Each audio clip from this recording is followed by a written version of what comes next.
All right, so we're kind of back where we started now, talking with Dave Pinegar. And Dave, when we last talked, I wanted to ask you, was there ever a time, because you were using and you were married and had kids, was there ever a time when your kids saw you high or were threatened by your behavior or anything like that?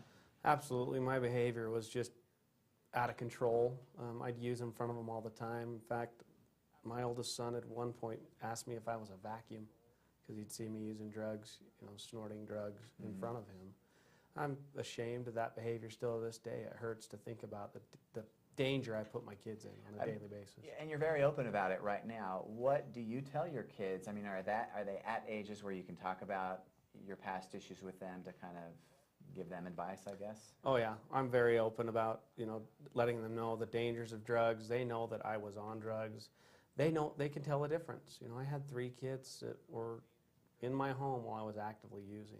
So then what finally motivated you, to get clean? You mentioned, was it kind of an intervention of your wife and kids saying, Dad, we want to keep you around? Yeah, it was my wife and father that just said, hey, here's an option for help. And I went to rehab for 60 days and haven't used drugs at all or alcohol since that day that I overdosed, July 6, 2000. July 6, 2000. So we're coming up on past 12 years now. No, July 6, 2006. Sorry. 2006, so 6 years. Correct. Well, congratulations. I know that's a big feat. What was the family support like as you went through that process? It was awesome. My wife worked on her own recovery. I mean, we got sick together, essentially. The whole house and home gets sick and affected by addiction. So, what is the road back like for that addict then, for those people who out there might feel like they need to get on that road to recovery? What is it like? I imagine it's just unbearable sometimes. Yeah.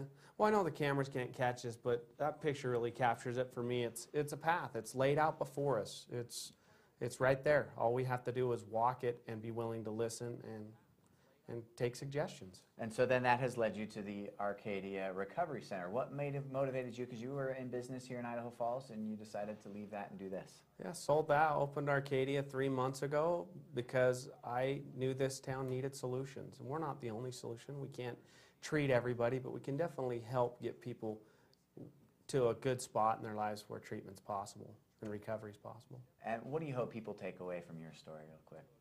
I hope that hope is restored in people's minds because addiction steals and robs hope.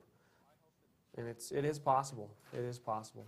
Well, we appreciate you being so open and inviting us here. And we also want to let people know that the state has a phone number. It's the 211. It's that simple. 211 is a line that you can call to at least start that step and open up some resources in getting back to that road to recovery and figure out what those options are. We've got more on this on our website, and that's going to do it for this special edition of the KPVI News 6 Week in Review. We'll see you next week.